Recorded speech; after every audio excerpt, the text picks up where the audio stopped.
ফাহাম আব্দুল সালামের কাছে একটা চট করে একটা প্রশ্ন, যে আপনার এই বক্তব্যটা আমার ঠিক আগেকার বক্তব্যগুলির মতো পছন্দ হয় না। এটা একটা stupid thing, absolutely stupid thing. এবং আমি আওয়ামী লীগ মুক্ত বাংলাদেশ খুব পছন্দ করি।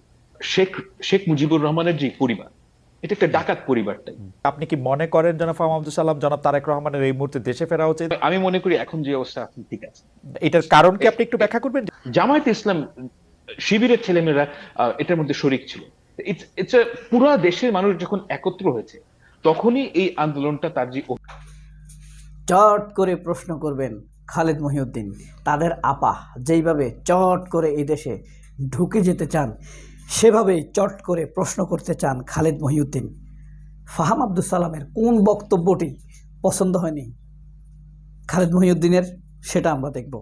তারেক রহমান এখন দেশে আসা কি ঠিক হবে, নাকি যেভাবে আছেন সেভাবেই থাকা উচিত, এ বিষয়ে প্রশ্নের উত্তর দিয়েছেন। ফাঁকে কিন্তু খালেদ মহিউদ্দিনকে স্টুপিড বলে দিয়েছেন ফাহাম আব্দুল সালাম। ফাহাম আব্দুল সালাম জানেন খালেদ মহিউদ্দিন সংবিধানপন্থী, আপাপন্থী, ফ্যাসিবাদপন্থী, সিপিবির দলীয় লোক, আওয়ামী লীগের পন্থী এবং চরমভাবে বাংলাদেশ ইন্ডিয়াপন্থী, এবং তারেক জিয়া এবং খালেদা জিয়াকে পচানোর জন্য নিরলস কাজ করে যাচ্ছেন খালেদ মহিউদ্দিন। তাকে কিন্তু কৌশলে স্টুপিড বলে দিয়েছেন যখন সংবিধানের কথা উঠানো হলো। সেই বক্তব্যটি কিন্তু আমরা পুরো শুনবো। আসুন পুরো বক্তব্যটি শুনি, খুব মনোযোগ দিয়ে শুনবেন। কিন্তু আমি আওয়ামী লীগ মুক্ত বাংলাদেশ খুব পছন্দ করি, কারণ আওয়ামী লীগ একটা শেখ মুজিবুর রহমানের যে পরিবার, এটা একটা ডাকাত পরিবারটাই। অর্থাৎ যে আপনি যদি খুব খেয়াল করে দেখেন যে তারা ক্ষমতা দিয়ে সবচেয়ে দখল ভিত্তিক তাদের রাজনীতি, এবং এই দখল ভিত্তিক রাজনীতিতে আপনার লয়্যালটি যে আওয়ামী লীগের লোক তাদেরকে সুবিধা দেওয়া হবে। আপনি একটু ক্লায়েন্ট মানে একটু সুইপিং কমেন্ট করছেন কিনা, মানে এই কথা তো আসলে মানে বড় রাজনৈতিক দল বিএনপি নিয়েও আসলে হয়তো বলা যেতে পারে। আচ্ছা, আমি আপনাকে একটা কোয়েশ্চেন করি। আপনি তো নিশ্চয়ই শেখ সাহেবের অসমাপ্ত আত্মজীবনী বইটা পড়েছি। জি হ্যাঁ, উনি 1950-60-এর দশকে একজন নিম্ন মধ্যবিত্ত পরিবারের সন্তান, রাইট? এই পরিবারের প্রত্যেকে, কাজের লোক সহ এভরিওয়ান কোটি কোটি টাকার মালিক। আপনি আমাকে শুধু একটা কথা বলেন যে আপনি একজন পরিবারের সদস্য দেখান যে কোটিপতি না। আমি বরং ব্যাপারটাকে অন্যভাবে বলি।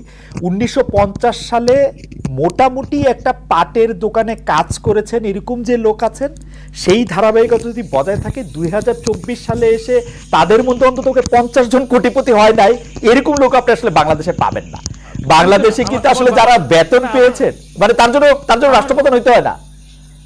আমার বাবা, জি, আমি তো কোটিপতি না, আমার বাবা তো খুব ভালো চাকরি করত। এখন আপনার মতো এরকম যিনি আছেন শেখ পরিবারের লোক, তাকে দেখেও হয়তো আপনার দূর থেকে কোটিপতি মনে হইতে পারে, সে হয়তো কোটিপতি না হইতে পারে। আচ্ছা ঠিক আছে, না এটা আমি মেনে নিলাম যেহেতু তারা সরাসরি রাজনীতিতে, এটা আপনি মেনে নিলাম। কিন্তু আসলে তাদের তো কোনো এটার মধ্যে তো কোনো, তারা তো ইন্ডাস্ট্রিয়ালিস্ট। যদি ইন্ডাস্ট্রিয়ালিস্ট হতো তাহলে আমি আপনার সাথে একমত। কেউ ইন্ডাস্ট্রি করেছেন, ব্যবসা করেছেন। তো আসলে মানে বাংলাদেশ তো 1950 সালের পরে যদি আপনি আসলে 2024 পর্যন্ত, এটা খুবই সংকটজনক যারা ফাহাম আব্দুল সালাম। এই যে আমি এই কথাগুলি বলতেছি, আমাকে একটা আওয়ামী লীগের ট্যাগ দিয়ে কি সব শব্দ টব্দ বলে টলে, যাই হোক আমি আলাপটার থেকে নিজেকে প্রত্যাহার করি, এটাই ভালো। তবে আমি আমার মানে এটাকে কি বলে যে একটু 2 পয়সা দিয়ে রাখলাম আর কি, যে আপনার এই বক্তব্যটা আমার ঠিক আগেকার বক্তব্যগুলির মতো পছন্দ হয় না। আমি একটু জানাব, কিন্তু কথা হচ্ছে যে এখানে কথা হচ্ছে যে আওয়ামী লীগ যদি না থাকে, জি, আওয়ামী লীগ মুক্ত বাংলাদেশ কিরকম এটা আমাদেরকে ইমাজিন করতে হবে। অর্থাৎ এই ফ্যাসিস্ট চিন্তা ভাবনা, এই যে গণবিকার, এই যে সবাইকে আমার ন্যারেটিভ মানতে হবে, এখান থেকে বের হতে হবে। এবং এখান থেকে বের হওয়ার জন্য আমি যেটা মনে করি যে বিএনপি ছাত্রদের একটা পলিটিক্যাল পার্টি আলটিমেটলি হবে। আমি কনফিডেন্ট অ্যাবাউট ইট, মানে এটা কোনো না কোনো ফর্মে হবে। এবং জামাত, এই 3 পার্টির মধ্যে একটা আন্ডারস্ট্যান্ডিং থাকা উচিত এবং এটা গ্রো করতে দেওয়া উচিত।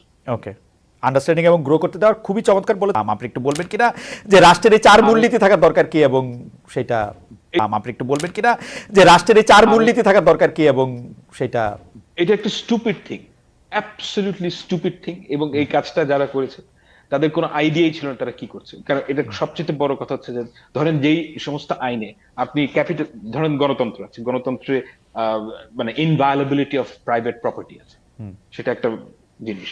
আর সেখানে সমাজতন্ত্রে যদি আপনি ন্যাশনালাইজ করেন, ধরেন বেক্সিমকো ন্যাশনালাইজ, আপনার সেই মানে সেই স্টুপিডিটির তালিকায় কি যারা সমাজতন্ত্রের বানে তৈরি করেছিলেন সামাজিক ন্যায় বিচার, অর্থনৈতিক সামাজিক ন্যায় বিচার, এখন আসছি না, এখন আপনি যখন বললেন যে বাংলাদেশের মূলনীতি এই চারটা, জি, তো যখন এটা কনফ্লিক্ট করবে একটার সাথে আরেকটা, তখন আপনি কোনটাকে প্রায়োরিটি দিবেন, এর কোনো দিক নির্দেশনা নেই।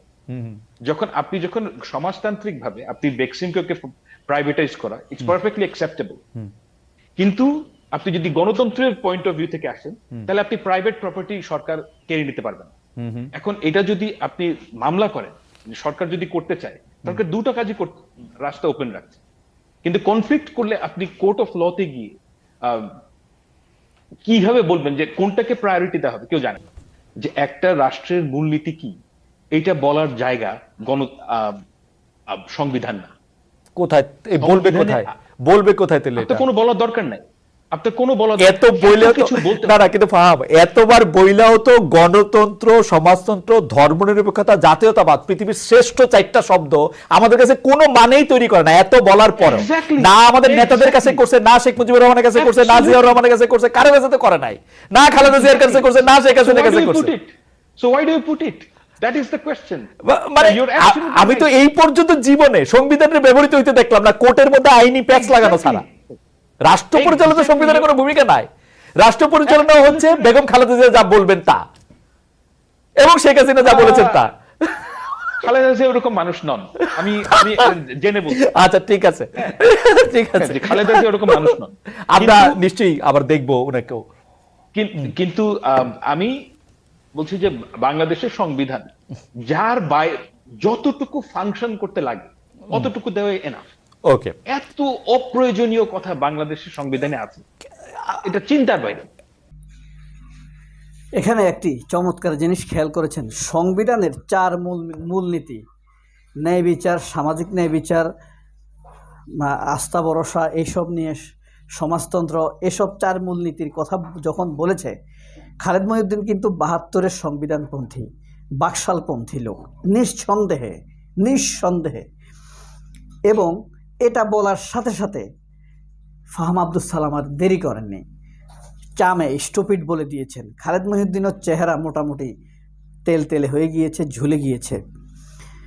এবং শেখ মুজিবের পরিবারকে যখন ডাকাত পরিবার বলেছে খালেদ মহিউদ্দিন, ফাহাম আব্দুস সালাম, তখন খালেদ মহিউদ্দিন বলেছেন এটা তো বিএনপিকেও বলা যায়। দেখেন, যখন বিএনপি কি গণহত্যা করেছে, বিএনপি কি হাজার হাজার মানুষ মেরেছে, 40-50 হাজার মানুষকে কি আহত করেছে, তারা বিএনপির কথা নিয়ে আসে। এখন যখন আওয়ামী লীগ ক্ষমতায় না থাকে, তখন এসব খালেদ মহিউদ্দিনরা, বড় মহিউদ্দিন, জোলা মহিউদ্দিনরা, তথ্য প্রতারকেরা নিরপেক্ষ হয়ে ওঠে। আর যখন আওয়ামী লীগ ক্ষমতায় থাকে, তখন তারা সব কিছু উপভোগ করে, রাজ পরিবারের সাংবাদিক হয়ে ওঠে তারা, রাজ দরবারের সাংবাদিক হয়ে ওঠে তারা। যখন ডাকাত পরিবার বলেছে, তখন দেখার মতো হয়েছে। খেয়াল করেছেন? প্রয়োজনে আবার দেখবেন। এরপরে